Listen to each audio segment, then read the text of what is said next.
bergabung sama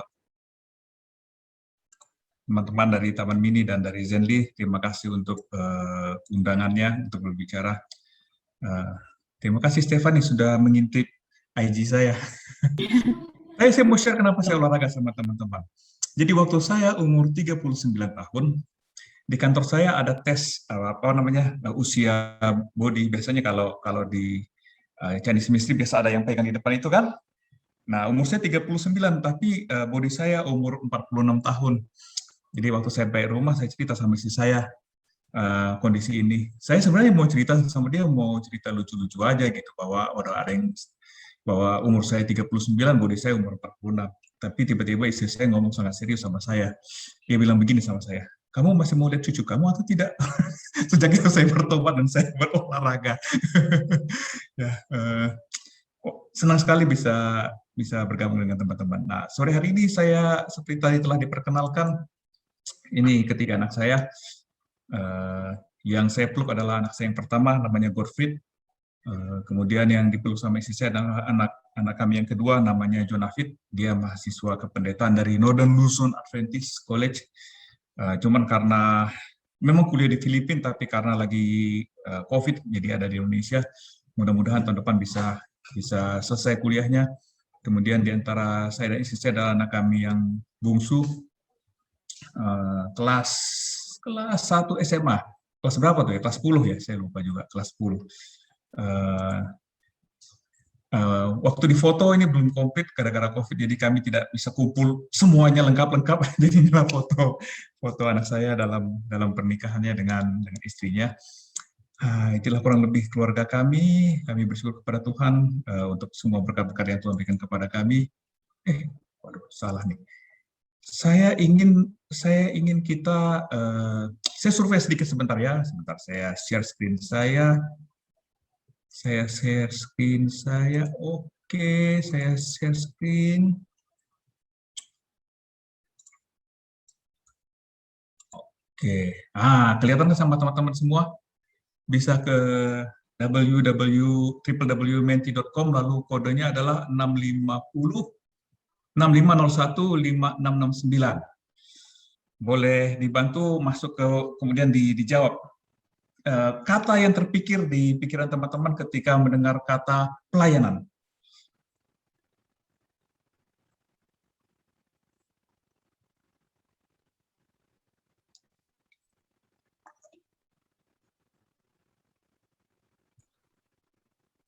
Ada saya share di chat bagi yang ingin langsung bisa lebih mudah untuk mengkliknya. Oke, oh ya, terima kasih. Ketahuan saya bukan generasi milenial.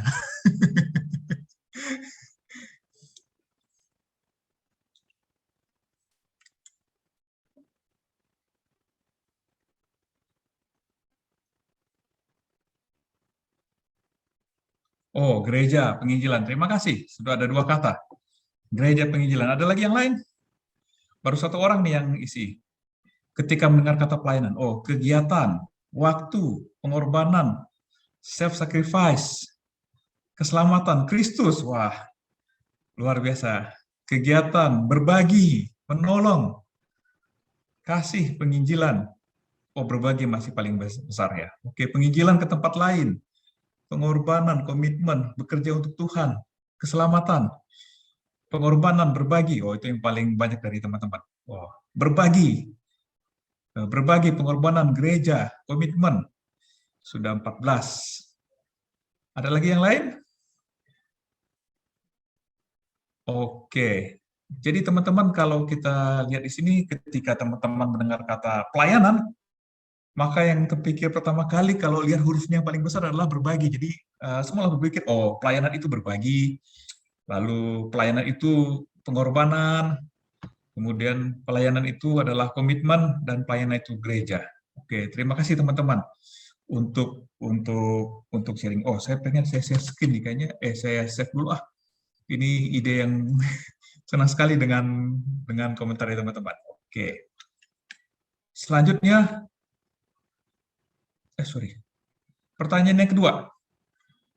Apa sih tujuan dari pelayanan? Apa sih tujuan dari pelayanan? Ini sama seperti tadi, ketika mendengar kata pelayanan, bisa ketik kata bebas, sekarang ketika tujuan pelayanan, karakter building, mengabarkan Injil, menarik jiwa, menyenangkan hati Tuhan. Oke, menarik jiwa, caring, menyenangkan hati Tuhan, membantu orang lain. Kasih, perintah agung, pekabaran Injil. Wah. Menarik jiwa, yang paling banyak ini menarik jiwa nih. Menarik jiwa, pekabaran Injil kurang lebih sama, perintah agung ya mirip-mirip, restore God's image. Wah, ada juga yang mengenalkan Kristus, penyelamatan. Oke, terima kasih teman-teman. Jadi kalau saya baca di sini, maka tunggu, mesti bergerak terus. Maka yang paling banyak adalah bicara tentang pelayanan itu menarik jiwa, dan teman-teman yang lain juga mengatakan hal yang sama dengan kata-kata yang lain. Ada bicara penyelamatan, mengabarkan Injil, Injil ke seluruh dunia, pekabaran Injil, dan seterusnya. Jadi teman-teman, terima kasih untuk partisipasinya. Oh, masih ada, kita tunggu dulu. Oke, menarik jiwa yang paling besar masih. Oke, masih ada, menarik jiwa. Menyenangkan hati Tuhan, kasih kepada Yesus. Oke, jadi inilah semua yang komentar dari teman-teman tentang pelayanan. Jadi saya pikir kita sepakat ya, pelayanan bisa macam-macam, tapi kalau saya lihat tadi, inti dari pelayanan adalah untuk menarik jiwa, untuk menyampaikan kabar tentang keselamatan kepada orang-orang lain. Nah, sekarang kita kembali ke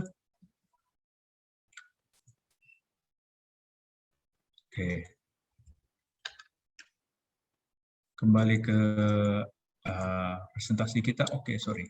Nah, selalu sekarang ini orang bicara tentang balance ya kan. Ini yin and yang. Nah, semua ada balance. Bahkan kalau teman-teman kerja lalu ikut training tentang apa namanya, tiba-tiba meditasi segala macam, ini suka dibahas bagaimana kita membalance segala sesuatu. Nah, sekarang bicara tentang pelayanan ini kan berarti ada pelayanan, ada yang bukan pelayanan gitu kan. Nah, bagaimana kita membalance-nya, itu yang kurang lebih judul yang saya sampaikan tadi. Baik, sebelum kita lanjut kepada pelajaran kita, mari kita sama-sama tundukkan kepala sejenak, kita berdoa kepada Tuhan. Bapa kami di surga, kami bersyukur pada sore hari ini kami boleh berkumpul bersama-sama dengan orang-orang muda dari Stanley dan Taman Mini. Kami bersyukur untuk kesempatan indah ini kami boleh bertemu bersama-sama. Bapa, kami mohon anugerah Roh Kudus kepada kami untuk memahami maksud dan rencana Tuhan kepada masing-masing kami secara pribadi. Kami mohon juga anugerah koneksi internet yang baik supaya semua peralatan yang kami gunakan bisa berfungsi dengan baik. Terpujilah nama Tuhan dari kekal sampai kekal. Dalam nama Yesus kami berdoa dan mengucap syukur. Amin. Dan seperti saya katakan tadi, orang sekarang ini banyak hidup di dua dunia yang berbeda. Ada dunia yang nyata, terlihat dengan mata sekarang ini, tapi di sisi yang sama mereka juga hidup dalam dunia yang tidak nyata, yang tak terlihat, dan ngomong yang akan datang. Dan orang juggling di antara kedua hal ini. Dan akhirnya kita hidup juga ada kotak-kotaknya kan. Ada hidup dengan teman, ada hidup hobi saya, ada rekreasi saya, keuangan, intelektual, pekerjaan dan sebagainya. Kemudian ada hal-hal rohani saya, Dan seringkali kehidupan yang terkotak-kotak ini membuat kita membagi-bagi kehidupan kita. Jadi kita bagi nih, ini adalah kehidupan sekuler. Kehidupan sekuler saya adalah setelah tutup Sabat sampai sebelum buka Sabat. Kemudian ada kehidupan suci saya. Kehidupan suci saya adalah begitu buka Sabat sampai tutup Sabat. Ya, jadi semuanya berbeda. Banyak orang yang mulai mengkotak-kotakan kehidupannya seperti itu. Tapi sesungguhnya kehidupan yang Tuhan inginkan kepada kita itu bukan kehidupan yang terkotak-kotak. Jadi Erik hari Sabat berbeda dengan Erik di hari Minggu. Enggak. Atau Sonya hari Sabat berbeda sama Sonya hari Selasa. Enggak. Tuhan mau kita itu sama hari apa aja. Saya di gereja dengan saya di kantor, apakah saya pribadi yang sama, pribadi yang berbeda? Tidak. Tuhan mau kehidupan kita adalah kehidupan yang berpusat kepada Yesus. Sehingga sehingga dalam berteman pusatnya adalah Yesus, dalam pekerjaan pusatnya adalah Yesus, dalam rekreasi saya pusatnya adalah Yesus, dan kehidupan kita akhirnya kehidupan yang berpusat kepada Yesus. Jadi kehidupan kita bukan berbeda dari hari Minggu dengan hari Sabat, kehidupan yang berbeda, tapi sesungguhnya walaupun aktivitas kita berbeda, tapi nuansa kehidupan kita adalah kehidupan yang sama. Banyak orang punya aturan yang berbeda. Ada aturan dengan Tuhan, lalu ada aturan dengan dunia. Kalau urusan sama Tuhan akan begini karakternya, kalau urusan dengan dunia akan begini karakternya. Kalau dengan Tuhan ini kelakuannya, kalau dengan dunia ini kelakuan, hidup yang berbeda. Ya, tetapi Tuhan tidak mau kita hidup dengan dua aturan. Ya, seringkali kita berpikir, oh ada hal-hal yang tinggi, hal yang suci. Apa hal yang suci? Urusan sama gereja, belajar Alkitab, berdoa, pelayanan, ini adalah hal-hal yang tinggi, hal-hal yang suci. Dan ini menyangkut kepercayaan saya, lalu pengakuan saya sebagai orang Kristen. Lalu kita juga bilang, oh ada hal-hal yang rendah, lebih rendah daripada hal yang suci. Bisnis, pekerjaan, pacaran, rumah tangga, rekreasi, yang kita bilang ini kayaknya nggak ada hubungannya dengan Tuhan, ini urusan this is my own problem, this is my own life. Dan ini adalah hal-hal yang bisa kita lihat dalam perilaku dan tindakan. Seharusnya teman-teman orang muda, seharusnya apa yang kita percaya itu dinyatakan dalam perilaku kita. Pengakuan kita itu harusnya terlihat dalam tindakan kita. Tetapi teman-teman, karena kita membuat hal yang berbeda, akhirnya seringkali kepercayaan kita itu tidak sesuai dengan perilaku kita. Ini saya sempat bertobat ketika saya masih SMP. Kebetulan saya tinggal di kota kecil di provinsi di mana mamanya Erik berasal. Jadi tidak ada sekolah Advent di situ. Jadi kami sekolah di negeri, orang sekolah di negeri. Dan biasanya orang Advent ngumpul di satu sekolah gitu. Karena kita tahu sekolah ini bebas Sabat. Lalu kami minta izin untuk hari Sabat, dikasih free. Jadi kami dikasih free hari Sabat. Tapi rupanya ini menjadi perhatian dari teman-teman yang lain, dan mungkin ada yang cemburu gitu kan. Oh enak banget nih, ada sekelompok kecil anak-anak nih bebas hari Sabat, nggak usah sekolah gitu. Nah salahnya saya ini termasuk anak yang bandel sih. Lalu satu kali saya bikin kenakalan, lalu teman saya ngomong, percuma setiap hari Sabtu nggak ke gereja, kelakuannya jelek katanya. Dan itu saya bertobat. Teman-teman, hal itu terjadi karena kepercayaan saya tidak relate sama perilaku saya. Saya membeda-bedakan. Kalau saya di gereja saya seperti ini, saya kalau di pekerjaan seperti ini. Kalau saya di gereja seperti ini, saya di sekolah seperti ini. Kita membeda-bedakan. Akhirnya perilaku kita dengan kepercayaan kita tidak sejalan. Saya bilang saya orang Kristen, tapi seringkali di jalan raya, wah saya yang paling sadis dalam mengemudi mobil. Pengakuan saya dan tindakan saya berbeda. Ini yang diakibatkan oleh kita membeda-bedakan aktivitas kita kapan sebagai kita kotak-kotakan. Sudut pandang Alkitab bicara tentang gereja, bicara tentang belajar Alkitab, bicara tentang berdoa, pelayanan, bisnis, bekerja, pacaran, rumah tangga, rekreasi, musik, dan seterusnya. Bisa teman-teman tambahkan dalam hal ini, termasuk pelayanan seperti kita bicarakan pada sore hari ini. Kalau apa yang saya lakukan bertentangan dengan rencana Tuhan, maka itu adalah jahat, ya kan? Gereja pun bisa jadi jahat kalau saya punya rencana jahat ke gereja, ya kan? Bekerja pun bisa jadi baik kalau saya punya rencana yang baik dalam bekerja. Dan kalau saya lakukan pelayanan saya, pekerjaan saya, cara saya berpacaran, bisnis saya selaras dengan rencana Tuhan, maka itu adalah hal yang baik. Itu adalah hal-hal yang baik, dan yang dilakukan di dunia ini dengan pola pikir keduniawian, maka hal itu adalah mempunyai nilai-nilai duniawi. Tetapi kalau saya lakukan dengan kekekalan, maka itu adalah nilai-nilai yang baik yang Tuhan mau untuk kita lakukan. Nah, ini ayat inti yang sudah kita baca sama-sama. Saya warna-warnain supaya kita bisa melihat poin-poin yang ingin saya tekankan sama-sama pada teman-teman. Ini adalah ayat inti yang sudah dibaca 2 kali dan akan saya baca untuk ketiga kalinya. Tapi saya mulai di ayat yang ke-22.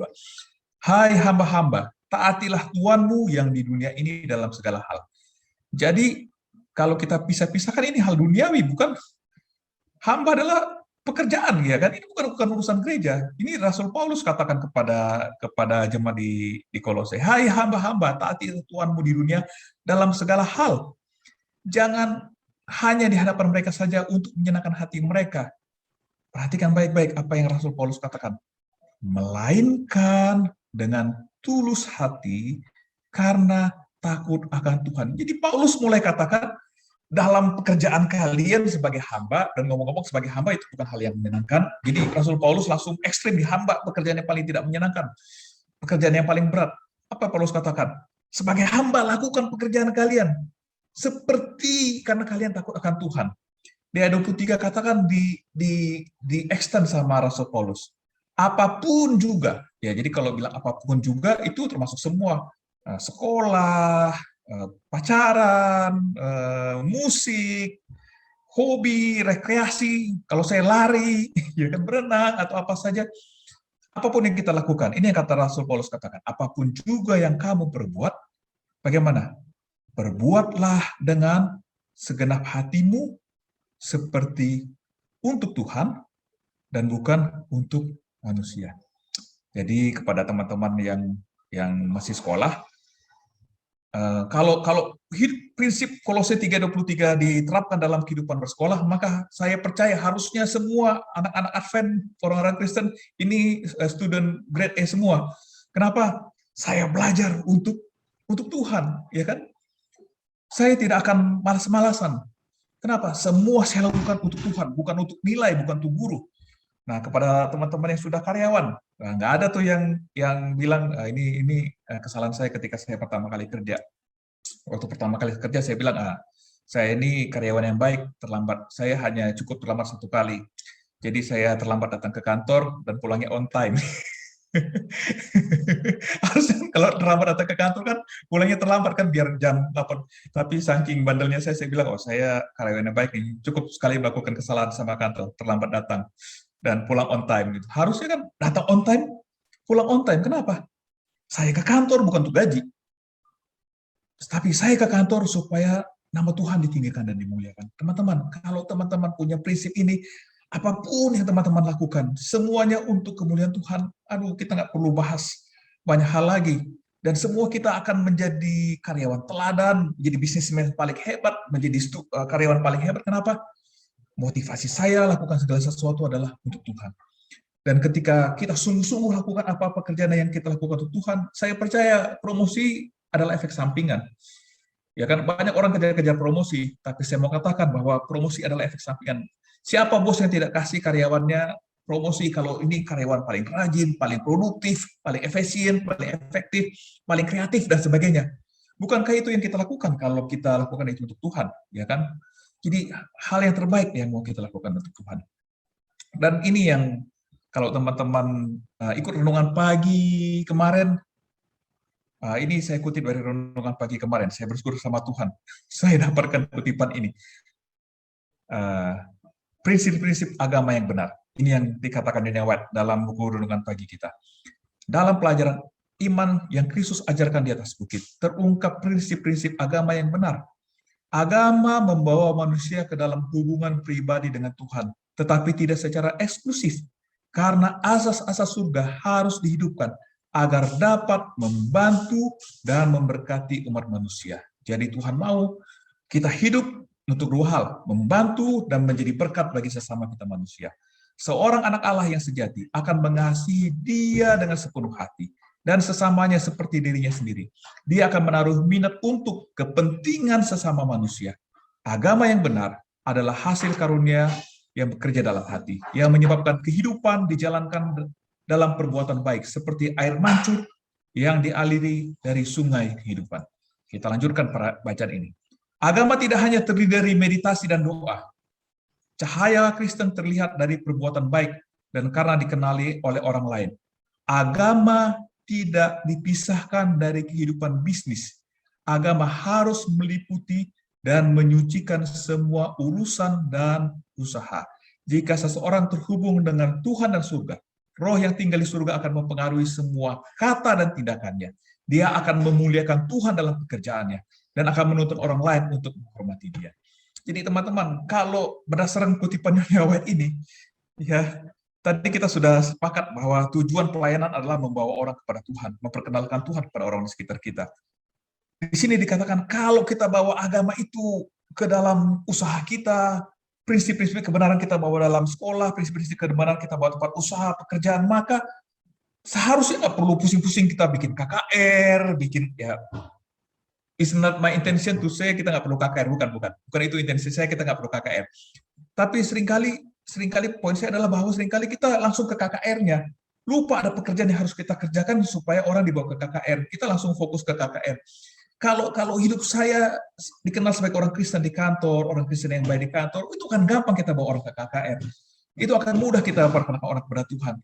Dan kuncinya adalah Nyonya White katakan kita harus bawa kehidupan agama dalam segala urusan kita, baik usaha kita, dan pekerjaan kita dan seterusnya. Nah, ini kutipan yang saya senang juga dari Nyonya White. Belum ada bahasa Indonesia, dari Counsel to the Teachers, Parents, and Students, halaman 476. Biarlah setiap mahasiswa kedokteran, saya percaya ini bukan hanya kepada mahasiswa kedokteran, tapi pada waktu itu Nyonya White tujukan ini kepada mahasiswa kedokteran. Dan saya percaya ini juga Nyonya White katakan kepada semua orang. Biarlah setiap mahasiswa kedokteran mempunyai tujuan untuk mencapai standar yang tinggi. Jangan ada yang berhenti dan berkata, saya tidak bisa melakukan ini. Biarlah dia berkata sebaliknya, Tuhan menuntut saya untuk menjadi sempurna. Dia mengharapkan saya untuk bekerja lebih tinggi dari hal-hal yang biasa dan murahan, dan berusaha keras untuk mencapai yang tertinggi. Teman-teman, Tuhan mau kita mencapai yang tertinggi. Tuhan tidak mau kita jadi mediocre. Tuhan mau kita selalu yang tertinggi. Kenapa? Supaya nama Tuhan ditinggikan dan dimuliakan. Jangan paling rajin di kerja untuk dapat gaji, itu motivasi yang salah. Jangan paling rajin di kantor untuk promosi, no. Tapi saya ke kantor, saya bekerja sungguh-sungguh, saya lakukan yang terbaik yang bisa saya lakukan supaya apa? Supaya nama Tuhan ditinggikan dan dimuliakan. Jadi Tuhan mau teman-teman, semua orang muda, bahwa kita selalu mempunyai tujuan untuk melakukan hal yang tertinggi.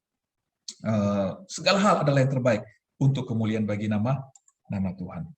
Jadi pertanyaan adalah, apa fokus hati saya? Semua hal, apapun itu, bisa dilakukan untuk kemuliaan Tuhan. Di tempat kerja atau biara. Biara itu adalah tempat orang-orang yang mengasingkan diri bagi Tuhan. Poinnya adalah, dimanapun hidup saya, di kantor, di sekolah, di tempat kerja, itu adalah pelayanan. Pelayanan adalah bekerja untuk Tuhan, memuliakan Tuhan. Jadi pada sore ini saya mau mengatakan bahwa pelayanan itu tidak terbatas hanya KPA, walaupun KPA itu adalah salah satu pelayanan, tapi yang saya mau katakan kepada teman-teman adalah bekerja kita di kantor itu adalah pelayanan juga. Kalau saya bekerja sungguh-sungguh, dan saya bekerja itu untuk kemuliaan Tuhan. Sekolah saya itu juga pelayanan. Sekolah saya juga ada pelayanan. Kalau saya sekolah baik-baik di situ, saya sungguh-sungguh bersekolah di situ untuk kemuliaan bagi nama Tuhan. Tidak hanya sharing saja. Saya hanya sharing saja.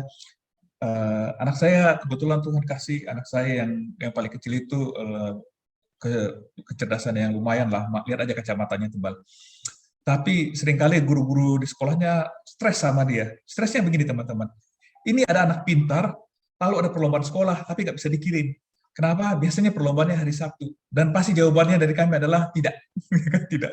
Jadi mereka tahu, kita punya murid pintar, tapi kita nggak bisa kirim dalam perlombaan. Kenapa? Hari Sabtu dia ke gereja. Dan bukankah itu sudah menjadi kesaksian kepada guru-gurunya, kesaksian kepada teman-temannya bahwa ada anak Advent, sebenarnya dia bisa ikut perlombaan, tapi dia memilih tidak ikut perlombaan karena saat itu ke gereja.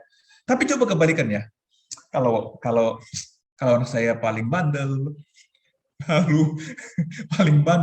lalu nilainya paling error, sering bolos sekolah, terus berhari sahabat bilang, ada tuh anak Advent tuh yang bandel itu gitu kan, apakah nama Tuhan ditinggikan dan dimuliakan?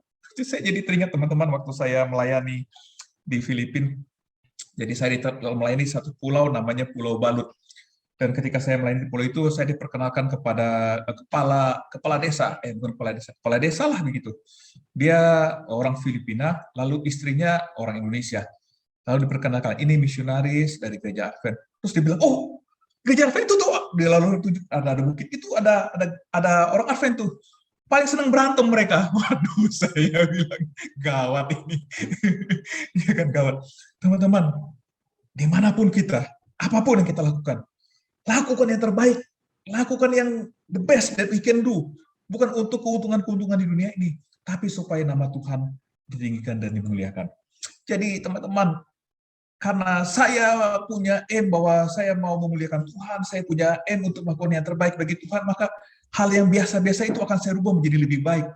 Hal-hal yang rendahan, yang receh-receh, saya bikin menjadi hal yang mulia dan indah. Daripada saya merenung-renung, mikir-mikir, benar kita harus meluangkan waktu untuk berpikir, benar kita harus meluangkan waktu untuk merenungkan kehidupan kita, harus step back dan sebagainya. Tapi nggak kebanyakan, akhirnya kebanyakan mikir daripada tindakan. Ya, poin saya adalah let's do something. Mari kita lakukan sesuatu. Dimanapun kita berada, dalam kapasitas apa, supaya nama Tuhan ditinggikan dan dimuliakan. Kehidupan yang menyambut katakan kehidupan agama yang sejati adalah ketika agama itu dibawa dimanapun kita berada. Jadi hidup kita tidak terkotak-kotak. Oh, hari Minggu saya mau pelayanan. Oh, saya lagi di gereja, jangan ganggu yang lain. No. Setiap hari, setiap saat hidup kita adalah pelayanan kita untuk meninggikan dan memuliakan nama Tuhan. Jadi teman-teman, bicara tentang pelayanan itu bukan event ya. Seringkali termasuk saya terlibat dalam event. Oh, kita mau KKR. Itu event KKR gitu. No. Pelayanan itu bukan event, tapi pelayanan adalah satu pola lifestyle, gaya hidup kita. Gaya hidup kita. Pelayanan adalah gaya hidup. Pelayanan bukan satu event tertentu, tapi pelayanan adalah gaya hidup. Ya, di kantor ada selalu dibicarakan work life balance, tapi saya mau katakan akhirnya orang bisnis juga katakan nggak ada work life balance, nggak ada tuh 50-50, nggak bisa. Lalu orang katakan bukan work life balance, tapi work life harmony.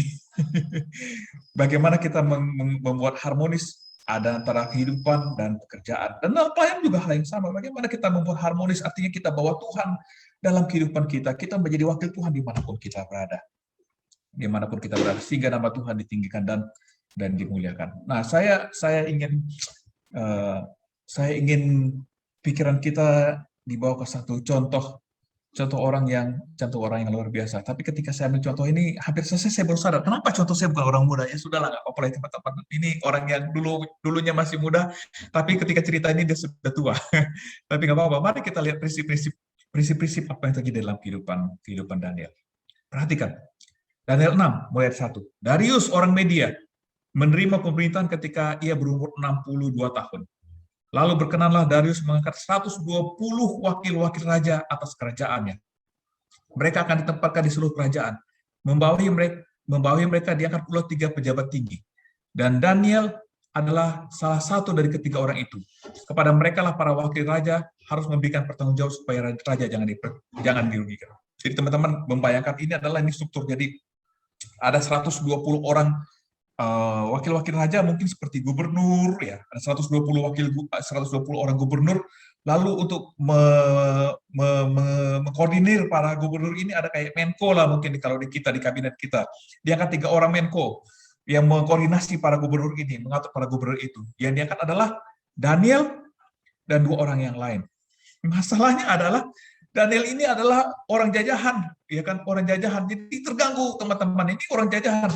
Dan Daniel itu udah kerja di negara sebelumnya, di negara Babylon. Sekarang ini mereka di negara Media Persia. Jadi ini Daniel ini wah luar biasa. Di Babylon dipakai, di Media Persia dipakai. Dia pun orang yang penting ketika dia hidup di Yehuda, makanya dia dipilih oleh Raja Nebukadnezar sebagai salah satu yang dibawa masuk ke Babylon. Nah, perhatikan baik-baik di ayat 4. Maka Daniel ini ya melebihi para pejabat tinggi dan wakil-wakil raja itu. Jadi perhatikan Alkitab, menarik sekali. Ada ini, ada itu. Jadi dibikin perbandingan. Ada Daniel di sini, lalu ada pejabat-pejabat tinggi dan wakil raja. Jadi Daniel 1 orang dibandingkan dengan 122 orang. Ya kan?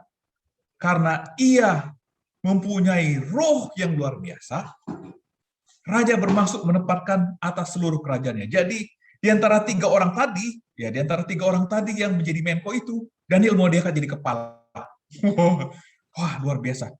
Teman-teman, kalau kita baca Perjanjian Lama, maka tidak ada kata Roh Kudus di Perjanjian Lama. Teman-teman bisa cari dari Kejadian sampai Maliaki, tidak ada kata Roh Kudus. Tapi ekspresi tentang Roh Kudus ada. Tidak ada ekspresinya adalah Roh Allah, roh yang luar biasa, roh Tuhan dan sebagainya. Jadi kalau di sini tulisannya roh yang luar biasa, maka penulis perjanjian lama ini, Daniel ini sedang bicara tentang Roh Kudus. Jadi apa yang membuat Daniel luar biasa dibandingkan dengan pejabat-pejabat negara yang lain? Karena dia punya Roh Kudus. Karena dia punya Roh Kudus. Dan oleh karena dia punya Roh Kudus, raja mau menjadikan dia pemimpin di atas pemimpin yang ada di Media Parsia. Dan ketika raja mau lakukan ini, ini tidak menyenangkan bagi orang lain. Saya orang Media, orang Yahudi mau perintah-perintah saya. Saya asli orang Media loh. Saya ini keturunan bangsawan. Ini ada orang tawanan, enak-enak aja dia jadi bos saya. Ya. Kemudian kita baca ayat 5, kemudian para pejabat tinggi dan wakil raja itu mencari alasan dakwaan terhadap Daniel dalam hal pemerintahannya. Saya senang kata-kata di sini, tetapi mereka tidak mendapat alasan apapun atau sesuatu kesalahan. Wah, teman-teman, ini sudah diaudit nih dia nih, lebih hebat dari audit KPK, dia audit sama KPK, dia audit sama BPK, dia audit sama PwC, EY dan sebagainya, nggak ada satupun salah. Jadi kalau kita baca sampai di sini, kita tahu Daniel ketika bekerja, dia tidak pernah bekerja kaleng-kaleng. Daniel tidak pernah kerja asal-asalan. Daniel kerjanya pasti sangat teliti, sangat hati-hati, lakukan yang terbaik yang dia bisa lakukan. Sampai ketika diaudit, yang audit 122 orang, nggak ketemu salah pun kesalahannya. Luar biasa Daniel ini, kerja sungguh-sungguh. Dan Daniel kerja sungguh-sungguh kepada kerajaan yang mengalahkan kerajaannya. Daniel kerja sungguh-sungguh kepada bangsa yang mengalahkan bangsanya. Bangsa yang membunuh orang tuanya mungkin, bangsa yang membunuh saudara-saudaranya, bangsa yang menjadikan dia budak. Tapi dia memilih kepada bangsa yang menjajah dia kerja sungguh-sungguh. Kenapa? Daniel sedang tidak bekerja kepada Raja Babylon, Daniel tidak sedang bekerja kepada Raja Media, Daniel sedang bekerja untuk Tuhan. Di mana Tuhan tempatkan? Tuhan sedang menempatkan Daniel sebagai pejabat di Media Parsia. Itu yang mindset yang ada dalam pikiran Daniel. Kenapa Daniel lakukan itu? Perhatikan baik-baik. Sebab ia setia. Jadi Daniel ini setia. Tidak ada didapati suatu kelalaian, suatu kesalahan padanya. Jadi Alkitab memberikan perbandingan dua kata yang saya bikin garis merah, yang warna merah. Satu lalai, satu kesalahan. Kenapa harus ada kata lalai, lalu ada kesalahan? Ini sama-sama salah, tapi nilai kesalahannya berbeda. Kalau lalai itu artinya kesalahan yang tidak disengaja, ya kan? Lalai itu kesalahan yang tidak disengaja. Tapi kalau kesalahan itu yang dia tahu dan dia lakukan. Jadi Daniel ini luar biasa. Dia tidak pernah lalai, artinya dia jaga semua hal. Jangan sampai ada kesalahan. Dia pikirkan semua, dia lakukan yang terbaik kesalahan. Dan hal-hal yang pasti salah dia tidak mau lakukan. Kemudian apa yang terjadi? Pada ayat 6. Maka berkatalah orang-orang itu, kita tidak dapat melakukan sesuatu alasan dakwaan terhadap Daniel ini, kecuali dalam hal ibadahnya kepada Allah. Nyerah mereka. Kerjaan Daniel semua diaudit, tidak ada yang salah. Hanya ya kita cari-cari gara-gara aja. Ada soal hal ibadah. Ya teman-teman tahu apa yang mereka lakukan? Lalu teman-teman perhatikan, saya loncat aja ke ayat 11. Demi dengar Daniel, bahwa surat perintah itu telah dibuat. Kemana Daniel pergi? Pergilah ia ke rumahnya.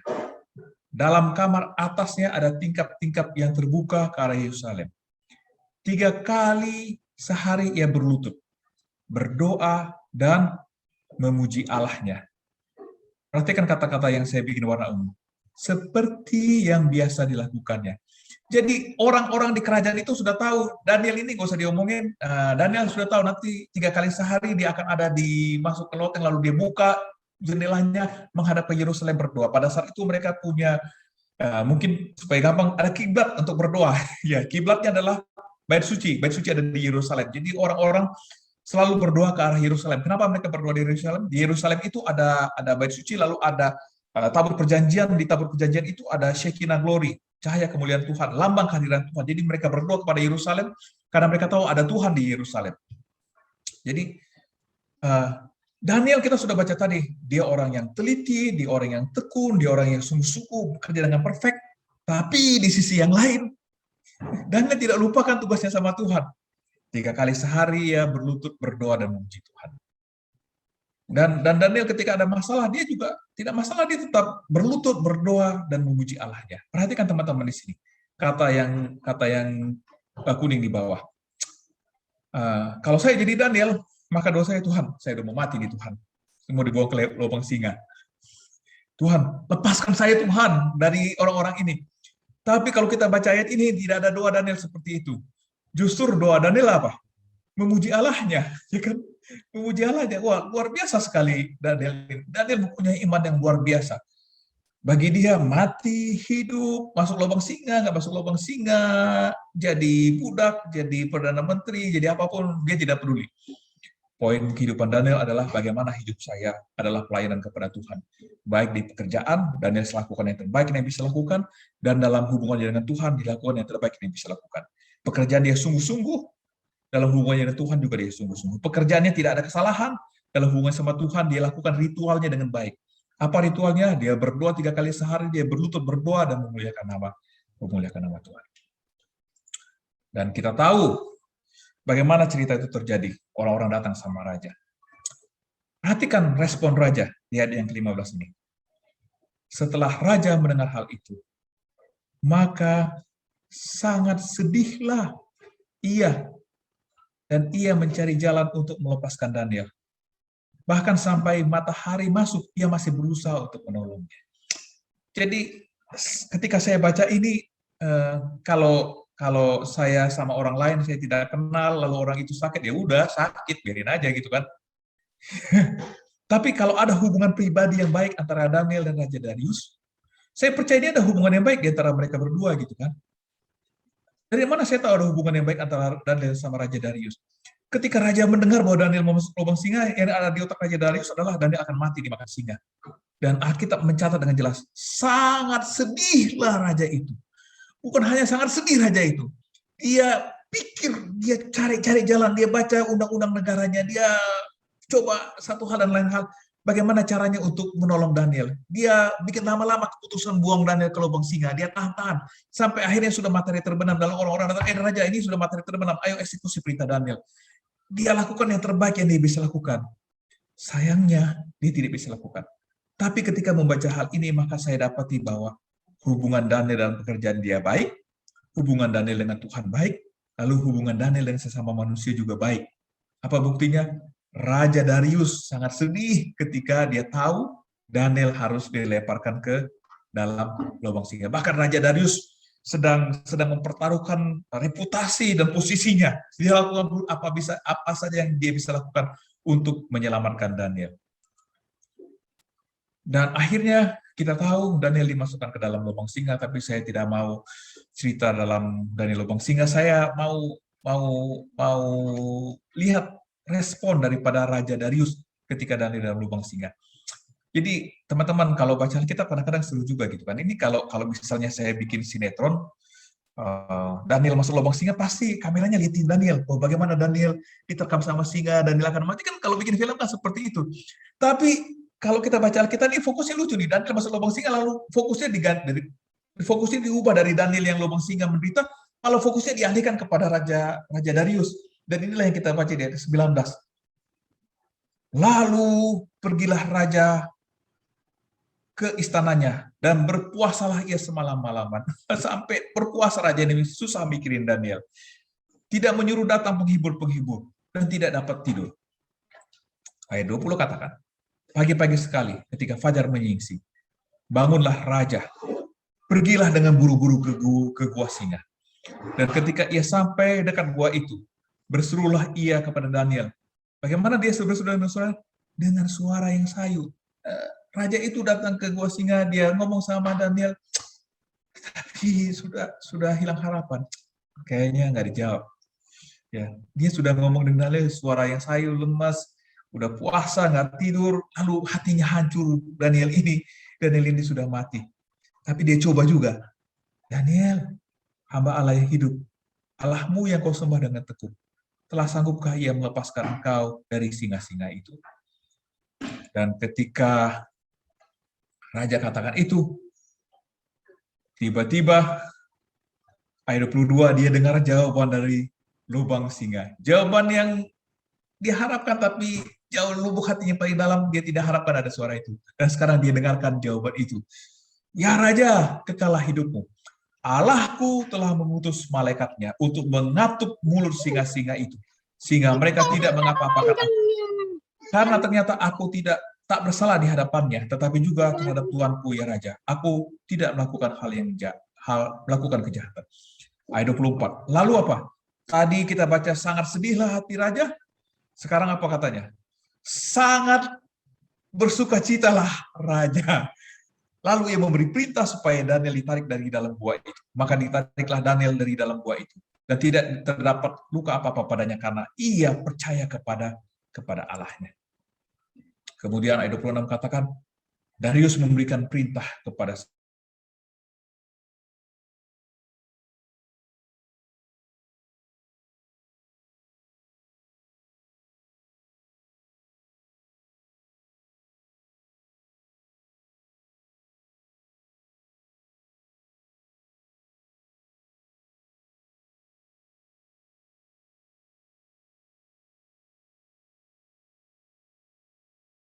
dan mengadakan tanda dan mujizat di langit dan di bumi. Dia yang telah melepaskan Daniel dari cengkeraman singa-singa.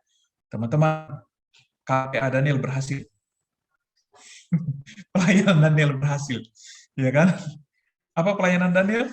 Ya, hidup yang benar. Hidup yang sungguh-sungguh, punya hubungan baik dengan Raja Darius. Dan akhirnya, Daniel tidak perlu capek-capek bikin khotbah ke seluruh kerajaan. Raja Darius yang berkhotbah kepada seluruh kerajaan. Apa khotbah Raja Darius kepada seluruh kerajaan? Allahnya Daniel adalah Allah yang benar. Teman-teman, seharusnya itu yang terjadi di kantor di mana kita bekerja. Teman-teman, itu yang seharusnya terjadi di sekolah di mana kita bersekolah. Teman-teman, itu yang terjadi di lingkungan di mana kita tinggal. Orang lain akan menyatakan bahwa Allah yang kita sembah adalah Allah yang benar dan patut disembah dan dimuliakan. Itulah pelayanan yang sejati dan pelayanan yang sesungguhnya yang Tuhan mau. Ketika kita bawa Yesus dalam pekerjaan kita, ketika kita bawa Yesus dalam sekolah kita, ketika kita bawa Yesus dalam kehidupan kita. Hanya keterangan Daniel selanjutnya hanya singkat, dan Daniel ini mempunyai kedudukan tinggi pada zaman pemerintah Darius, pada zaman pemerintah Raja Kores, orang Persia itu. Jadi Daniel menjadi orang penting di zaman Belsasar, Daniel menjadi orang penting di zaman Darius, dan Daniel menjadi orang penting di zaman Kores.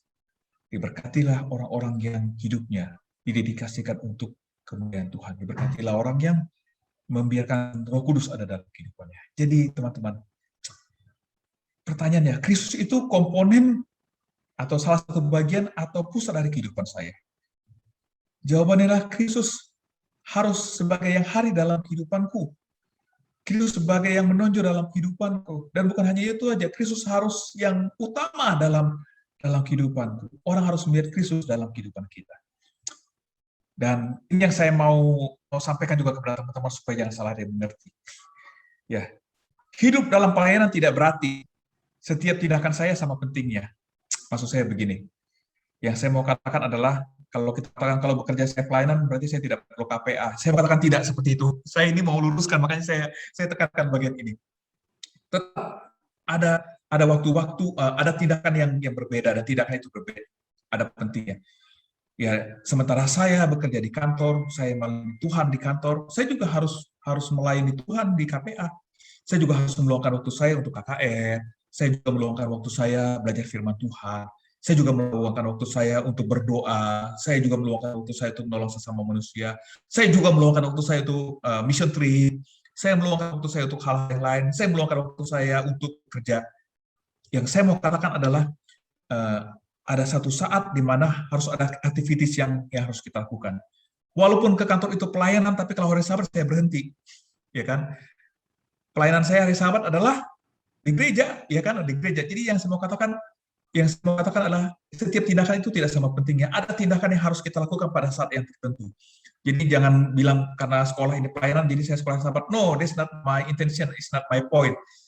Dan saya adalah hari Sabat Tuhan katakan berhenti, ya berhenti. Ya, berhenti dari semua yang lain.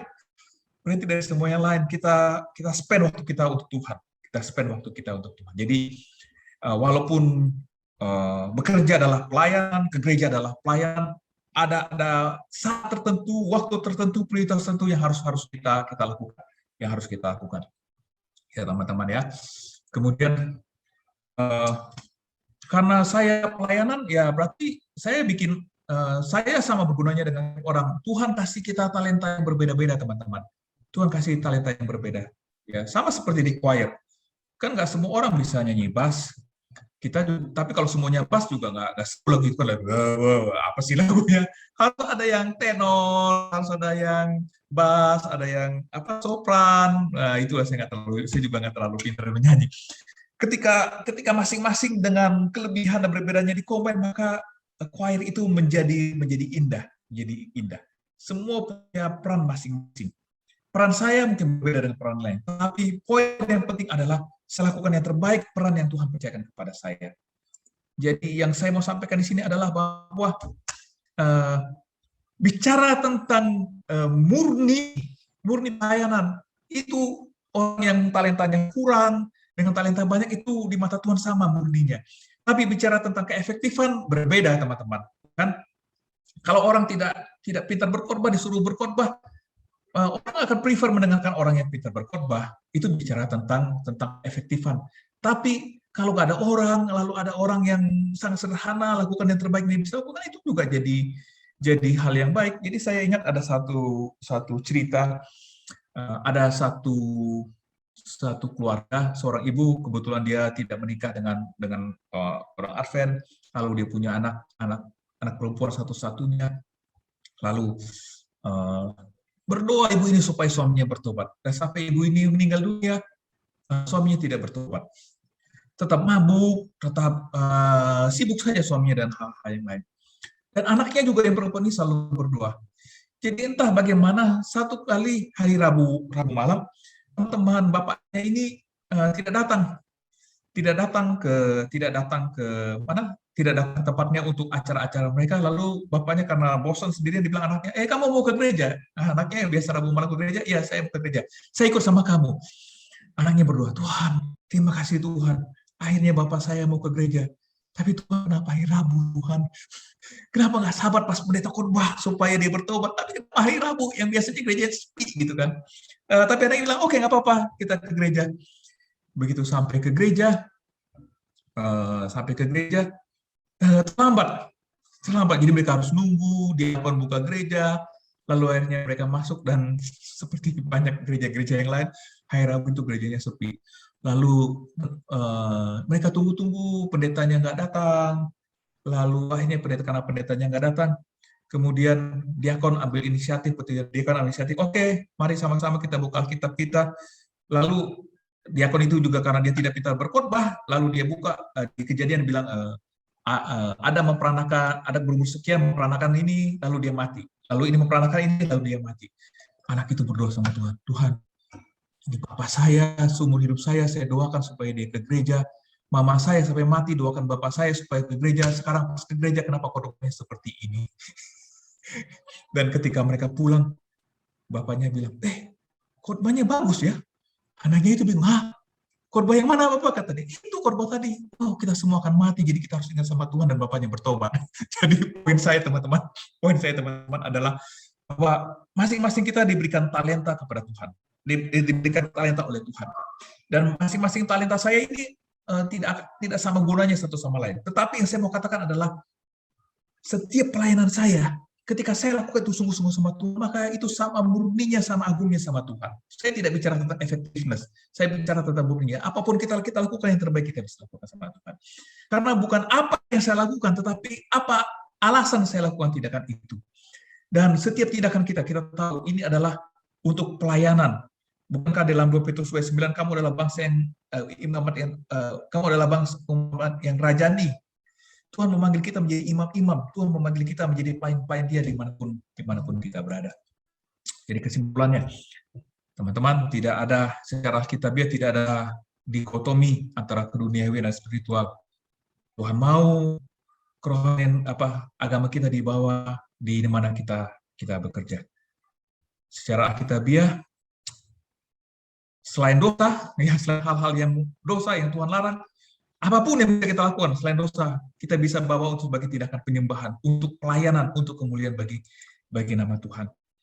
Maka pekerjaan saya bisa sesuci setiap pelayanan apapun di gereja itu bisa saya lakukan dalam pekerjaan saya. Tapi ingat yang saya katakan tadi, bahwa Tidak semua pelayan itu sama. Ada hal yang kita lakukan pada saat tertentu. Fokus hati saya adalah kuncinya. Iman terutama tunjukkan dalam hal-hal duniawi, tugas-tugas rutin dan kehidupan. Dan ini yang Yesus lakukan. Yohanes 4:34. Maka kata Yesus kepada mereka adalah murid-murid, makananku ialah melakukan kehendak Dia yang mengutus aku dan menyelesaikan pekerjaannya. Makanan adalah hal yang penting. Yesus katakan, hal yang terpenting dalam hidup saya, hal yang kritikal dalam hidup saya, hal yang sangat penting dalam kehidupan saya adalah lakukan kehendak Dia yang mengutus aku dan menyelesaikan pekerjaannya. Dan kita sudah sepakat bahwa tujuan pelayanan adalah membawa orang-orang kepada Tuhan. Itu harus menjadi fokus kita yang utama. Jadi fokus kita yang utama. Dan saya tahu itu tidak mudah. Sebenarnya ketika saya memberikan sharing pada sore hari ini, saya sedang bicara pada diri saya sendiri. Saya juga punya banyak pergumulan. Tapi ini yang Tuhan katakan kepada masing-masing kita. Hendaklah engkau setia sampai mati. Dan aku akan mengaruniakan kepadamu mahkota kehidupan. Biarlah teman-teman orang muda, kehidupan kita adalah kehidupan yang penuh pelayanan. Kehidupan kita adalah untuk kemuliaan bagi nama Tuhan. Di kantor, di kampus, dalam kreasi, dalam hal musik, dalam berpakaian, makanan, semua aspek kehidupan kita. Semuanya kita lakukan untuk kemuliaan bagi nama Tuhan. Kiranya Tuhan boleh memberkati kita semuanya. Saya bawa dalam nama Yesus. Amin. Wah, gimana ya Kak Faya, merasa tertampar ya kita sebagai anak muda. Kak Fani suaranya masih nggak ada, ya. Oke, nggak apa-apa Kak. Sambil diperbaikin, aku aja dulu. Ini kita sekarang saat ini memasuki sesi tanya jawab. Untuk anggota jemaat ataupun para tamu yang memiliki pertanyaan boleh langsung aja di open mic dan juga open kamera supaya kita bisa lihat. Tapi kalau misalnya malu-malu boleh chat aja ke saya atau nggak ke Kak Stefani biar nanti kami yang bacain. Ya Kak Fani, apa sudah bisa? Udah bisa nih. Ya, oke. Kedengeran suaranya? Kedengeran jelas, Kak. Nah, Bang Glenn, ada pertanyaan masuk nih ke chat aku.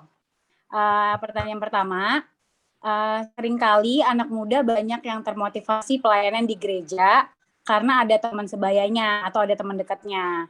Terus ketika teman dekatnya itu udah nggak aktif lagi, atau mungkin udah pindah jemaat nih, terkadang kita jadi ikut-ikutan nih, nggak semangat buat pelayanan gitu di gereja. Gimana ya, Bang, cara memotivasi untuk diri kita sendiri, motivasi terbaiknya gitu. Walaupun sebenarnya kita udah tahu tuh, kita salah gitu. Gitu, Bang. Tolong dibantu jawab, Bang. Kalau sudah tahu salah, ya bertobat. Jadi teman-teman, oke. Saya pikir saya baru sadar tuh ada beberapa poin yang saya lupa masukin dalam slide saya. Jadi kunci dari pelayanan kita adalah kita cerita Daniel tadi. Kunci dari pelayanan Daniel adalah dia punya hubungan pribadi dengan Tuhan yang konstan dan konsisten.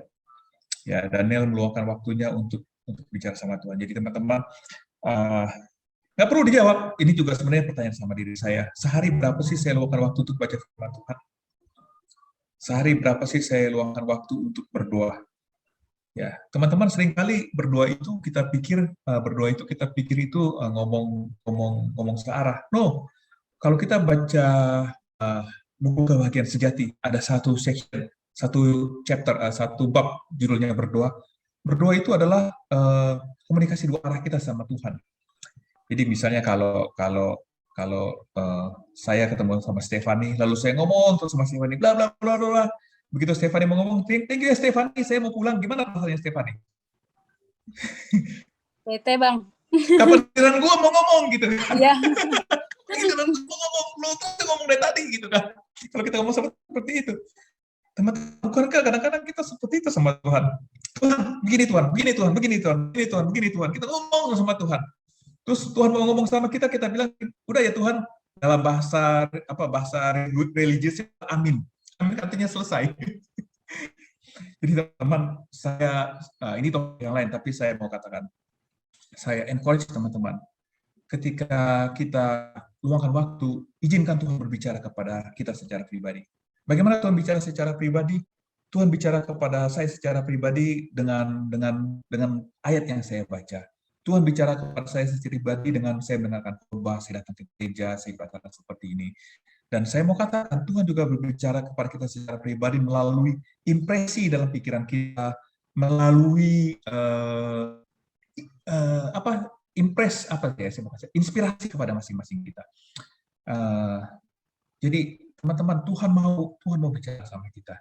Dan saya mau katakan, ini ada di acara, ini ada salah satu materinya kalau Master Get, kalau tidak salah, Master Get, bicara tentang motivasi. Jadi ini yang dikatakan, saya ingat kebetulan saya mau materi itu. Motivator yang terbaik adalah orang yang bisa memotivasi dirinya sendiri. Jadi teman-teman, seringkali kita pelayanan tuh karena ada teman, seringkali pelayanan karena asik nih ada yang tolong segala macam. Tapi sore hari ini saya mau mengajak pikiran kita bahwa saya lakukan pelayanan bukan karena teman. Kalau saya lakukan pelayanan karena teman, itu motivasi saya sudah salah. Tapi biarlah pelayanan saya itu untuk Tuhan. Dan ketika saya pelayanan untuk Tuhan, senang saya lakukan, bete saya lakukan. Saya mau share satu cerita kalau saya boleh. Jadi ini cerita Tuhan menemplak saya. Beberapa tahun yang lalu ya, saya jadi ketua jemaat, lalu pendeta muda di gereja saya telepon, Pak Ketua, ayo kita ke lahan ibadah di tempat kami ada untuk KPA. Itu saya bilang sama pendeta, lagi hujan ini macet. Apa Pak Ketua, ayo Pak Ketua datang. Saya jalan, terus jalan aja. Saya bilang sama pendetanya, pendeta, ini macet ini, saya bisa terlambat. Apa Ketua datang aja, nih kita datang nih. Akhirnya saya tiba di tempat pelayanan itu, dan ketika saya tiba tempat pelayanan itu banjir. Lalu saya gulung celana saya jalan cuprok sampai ke sana, dan saya pelayanan. Malam hari itu memang saya lakukan pelayanan sama tempat itu, tapi saya sedang maki-maki pendeta ini udah hujan, udah macet, saya becek, saya banjir, saya buka jalan, harus saya gulung celana supaya saya bisa. Lalu beberapa waktu kemudian saya pelayanan lagi di Papua. Ketika saya pelayanan di Papua, di satu tempat yang terpencil, mungkin teman-teman lagi rusuh sekarang namanya Kabupaten Intan Jaya, saya melayani di situ, di Intan Jaya. Jadi saya di situ, kita bikin KKR, saya lihat orang-orang datang, lalu mereka bawa kayak daun kering gitu, lalu mereka datang ke pojok-pojok gitu kan. Saya sudah mulai curiga nih, ngapain orang nih ke pojok-pojok? Pikiran saya sudah negatif. Kalau Jakarta kan orang datang ke rumah kita lalu ke pojok-pojok, kan kita udah mulai curiga ngapain. Lalu saya tanya sama pendeta, ngapain mereka datang ke pojok-pojok? Lalu dijelaskan sama pendeta sana, Bang, mereka itu sedang simpan lampu mereka. Karena tempat gunung tidak ada listrik, jadi kalau malam gelap-gelapnya. Jadi mereka harus bawa obor, kayu kering untuk mereka nyalakan. Jadi waktu mereka pulang itu mereka bisa lihat jalan untuk supaya jangan tersandung dan licin. Di situ saya bertobat, teman-teman. Di situ saya bertobat. Saya tinggal ke tempat pelayanan, tinggal nyetir mobil, memang macet, tapi saya mobil nggak basah, saya masih bersungguh-sungguh. Tapi di situ saya lihat orang-orang dari kampung itu betapa murninya hati mereka, betapa sungguh-sungguhnya hati mereka.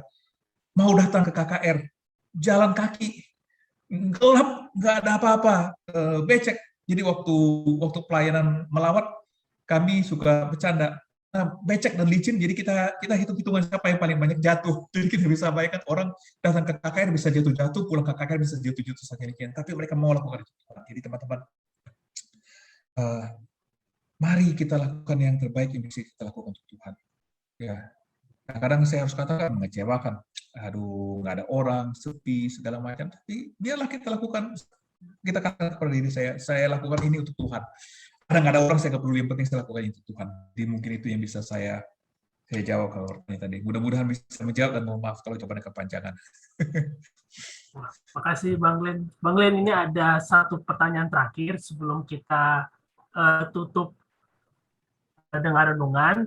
Yes. Ini ada pertanyaan, rohani dan duniawi, bisakah seseorang setia atau benar dan jujur di kerohanian atau gereja, tapi tidak setia dan benar dan jujur di dunia pekerjaan? Jadi praktek hidupnya berbeda. bagaimana pendapat Bang Glenn tentang orang tersebut? Jadi kalau kita lihat pelajaran tadi, orang tersebut harus bertobat. Lihat kehidupan Daniel. Kehidupan kerjaannya diaudit sama 122 orang yang sangat high rank position, tapi tidak ada tahannya. Kristus harus kita bawa dalam kehidupan kita. Dan itu tantangan bagi saya dan tantangan kepada kita semuanya. Mari kita mohon kuasa sama Tuhan, bahwa apa yang saya lakukan adalah untuk Tuhan, untuk kemuliaan bagi nama. Itu bisa saya sampaikan. Oke, makasih Bang. Baik, untuk melanjutkan ke acara berikutnya, silakan Pak Fani. Oke, terima kasih Bang Glenn atas penjelasannya dan atas menjawab pertanyaannya. Semoga yang tadi bertanya udah cukup paham dengan jawabannya. Dan sekarang kita sudah memasuki waktu untuk mendengarkan renungan tutup sabat. Mari kita sama-sama menyiapkan hati dan pikiran kita untuk mendengarkan renungan tutup sabat yang akan dibawakan oleh Bang Daniel Sibuaya.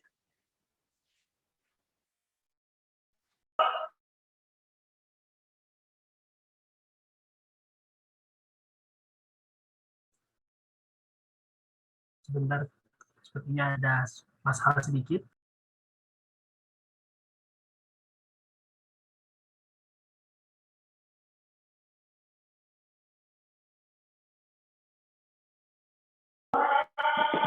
Oke, selamat sahabat. Selamat mendengar Bang. Sebetulnya suara azan masuk juga ke sini, jadi lumayan kenceng juga. Semoga tidak mengganggu ya. Kebetulan kalau hari-hari saya kerja itu biasanya suara itu ya lumayan nyaring lah. Gitu. Setiap kali ada azan gitu, jadi teman. Saya hanya akan membawakan sedikit, kebetulan azan saja sudah. Jadi saya hanya membawakan seperti biasa ya, dari sekolah sahabat yang di hari Sabtu saya hanya bacakan sedikit untuk sedikit perenungan buat kita semua aja, mungkin hanya 5 menit atau 5-10 menit lah, tidak terlalu lama. Jadi di pelajaran yang ke-13 itu istirahat yang terakhir, saya akan baca ayat hafalnya. Tetapi seperti ada tertulis apa yang tidak pernah dilihat oleh mata dan tidak pernah didengar oleh telinga, dan yang tidak pernah timbul di dalam hati manusia, semua yang disediakan Allah untuk mereka yang mengasihi Dia.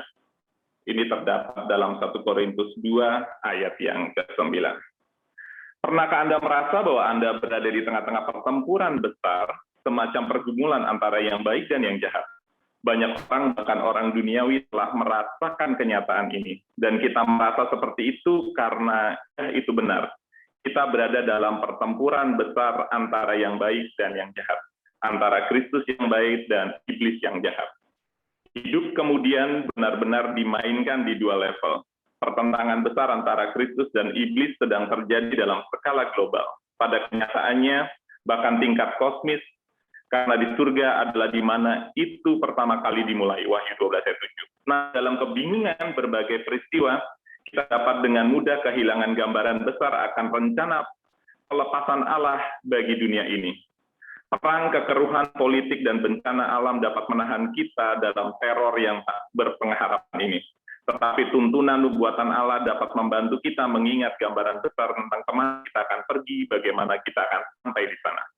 Pertentangan besar juga dimainkan pada tingkat yang jauh lebih pribadi. Kita masing-masing secara pribadi menghadapi tantangan iman dalam kehidupan kita setiap hari, dan jika tidak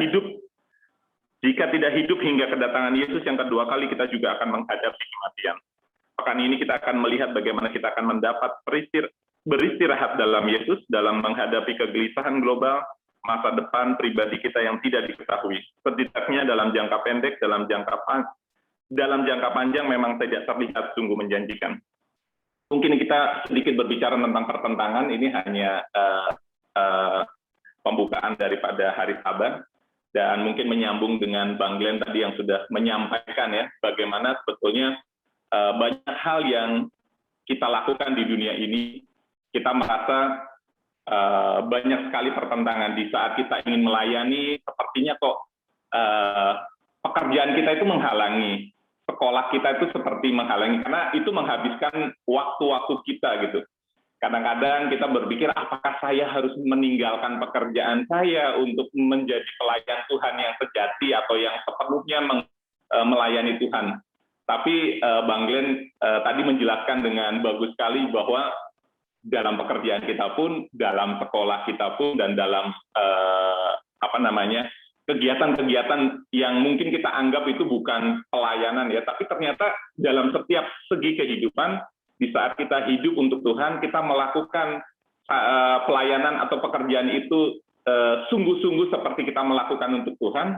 Disitulah kita merasa bahwa sebetulnya sepanjang hidup kita itu sebetulnya melayani Tuhan gitu. Walaupun di kantor, walaupun di sekolah, kalau kita kuliah di tempat kuliah kita, ataupun di mana saja kita berada, sebetulnya kita sedang melayani Tuhan. Dan itu poin yang luar biasa sekali. Saya juga merasa, bisa dibilang saya pun merasa tertampar bahwa kadang-kadang saya sempat mengeluh kepada Tuhan, Tuhan kalau saya kerja dari pagi sampai malam, mungkin kita tahu kalau udah kerja work from home ini, jangankan jam 5, tiba-tiba itu jam 12 makan siang aja tetap ada telepon. Jam 7 malam mereka tahu saya ada di rumah, saya bukan kerja di kantor. Kalau di kantor tuh orang maklum, jam 5, jam 7 ini perjalanan pulang ke rumah. Tapi mereka tahu ini di rumah, mereka telepon saya jam 7, mereka telepon saya jam 8, mereka tahu saya nggak kemana-mana gitu. Jadi hidup itu kayak terkekang dari pekerjaan-pekerjaan yang dalam tanda kutip sepertinya kok pekerjaan duniawi. Tapi pemaparan Bang Glenn ini membuat saya jangan berpikir seperti itu, bahwa ini sebetulnya pelayanan buat Tuhan. Kalau kita melakukan yang terbaik, kita melakukan sungguh-sungguh kepada Tuhan, itu juga menjadi pelayanan buat kita. Jadi terima kasih atas itu, dan saya hanya mungkin sedikit menambahkan dan mengamini saja. Semoga ini juga boleh menguatkan kita, baik saya ataupun mungkin anak-anak, rekan-rekan di sini yang mungkin masih muda, masih sekolah, bahwa apapun yang kita lakukan, asal kita lakukan dengan sungguh-sungguh sama seperti kita melakukan buat Tuhan, itu merupakan pelayanan kita juga. Semoga ini juga menguatkan kita untuk 6 hari bekerja ke depan, memasuki 6 hari bekerja ke depan. Itu saja yang bisa saya sampaikan. Semoga ini boleh menguatkan kita untuk memasuki 6 hari ke depan. Terima kasih, Erik. Bang Yeri Silitonga sebagai doa tutup. Baik.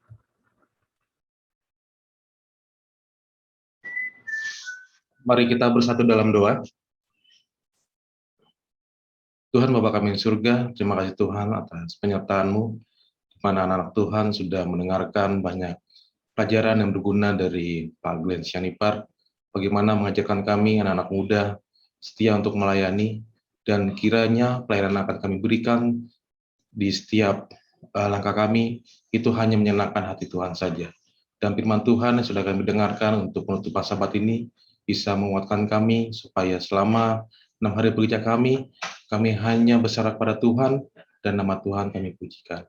Tuhan, kami mendoakan kepada seluruh pemuda Advent yang ada di Jemaat Taman Mini dan juga di Jenit, biarlah Engkau memberikan kekuatan, Engkau memberikan anak-anak muda ini menjadi anak-anak yang setia kepada Tuhan, dan menjadikan mereka pemuda-pemudi yang siap untuk mengabarkan, sehingga banyak jiwa-jiwa yang datang kepada Tuhan, khususnya di saat-saat yang tidak bersahabat ini, dan memberikan mereka hikmat, kebijaksanaan, sehingga mereka juga menjadi pelayan-pelayan Tuhan di gereja jemaat masing-masing.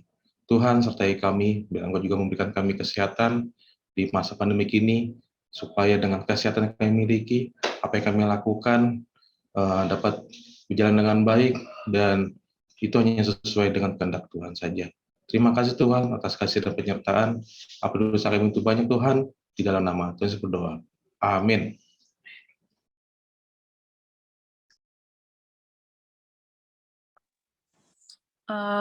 Oke, acara PA kita sudah selesai. Puji Tuhan berjalan dengan baik ya, Rik. Amin, puji Tuhan, berjalan dengan baik. Dan saya yakin banget nih perbekalan makanan rohani kita udah full nih sekarang ya, melalui sharing dari Bang Glenn dan renungan singkat yang tadi dibawakan oleh Bang Daniel.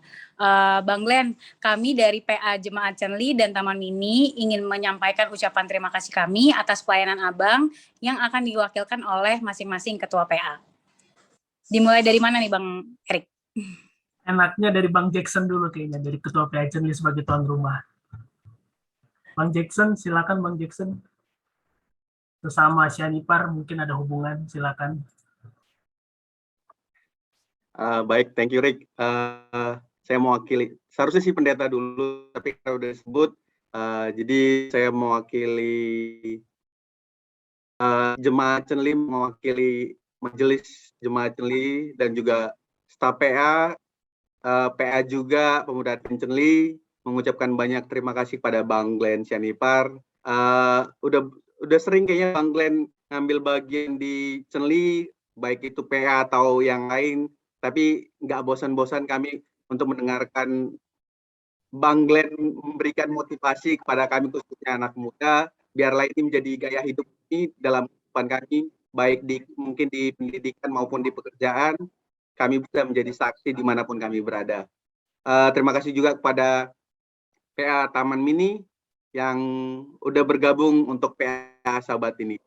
Semoga di PA-PA berikutnya kita bisa join kembali untuk melakukan PA gabungan. Sekali lagi terima kasih, Tuhan memberkati.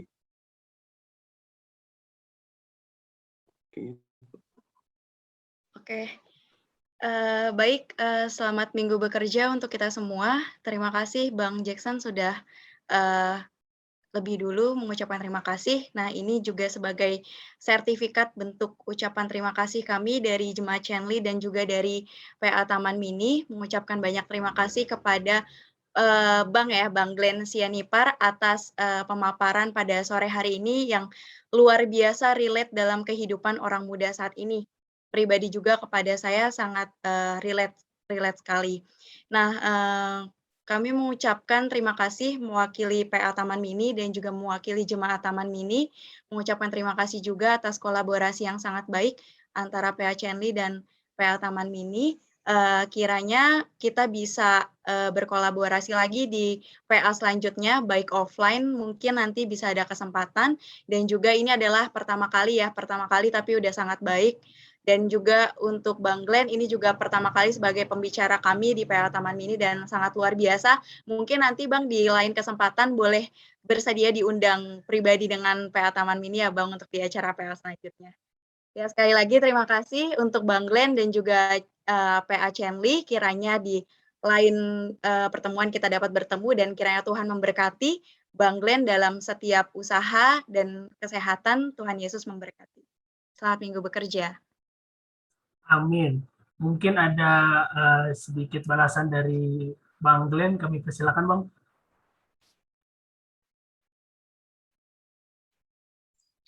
Teman-teman orang muda, terima kasih untuk kesempatan bisa sharing sama teman-teman.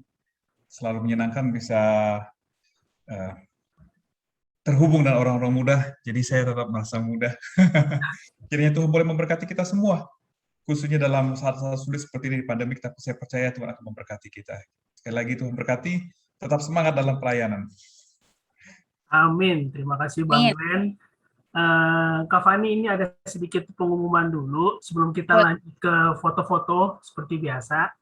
Ini ada pengumuman untuk besok, kita tidak ada doa pagi di Gereja Chenli, tapi kita akan bergabung bersama di Uni Kawasan Barat jam 6 pagi. Untuk linknya nanti akan di-share besok atau bisa dilihat dari gambar ini. Itu saja pengumuman tambahan. Mungkin ada dari majelis, apa ada pengumuman tambahan? Kami persilakan. Apa ada? Ini penutupan pendaftaran perjamuan suci. Jadi pintu kasihan ditutup dalam hitungan setelah matahari terbenam, tepatnya ya sekarang ini. Jadi mohon maaf kepada yang belum mendaftar, mungkin nanti bisa WA langsung saja apabila tidak ada kesempatan melalui link yang sudah dibagikan. Terima kasih. Oke, terima kasih Om Johan.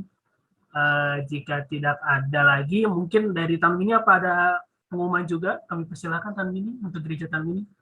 Sudah cukup Bang, terima kasih. Sudah cukup ya. Oke, baik.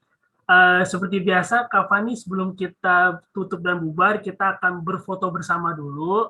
Oh, oke, boleh. Buat kenang-kenangan ya, Rik? Ya, buat kenang-kenangan. Siapa tahu nanti mau mencari jodoh setelah ini dari nama-namanya kan bisa dicari ya, Kak Fani, ya mungkin ya. Oke, siap. Oke. Mungkin bisa di open cam supaya kita bisa lihat wajah-wajahnya dan juga bisa saling kenal, dan juga nanti akan diambil gambarnya oleh host kami dari Bang Yudi. Mungkin yang lain bisa open cam, contohnya dari Bang Daniel, Kak Audrey, yang lainnya bisa open kamera.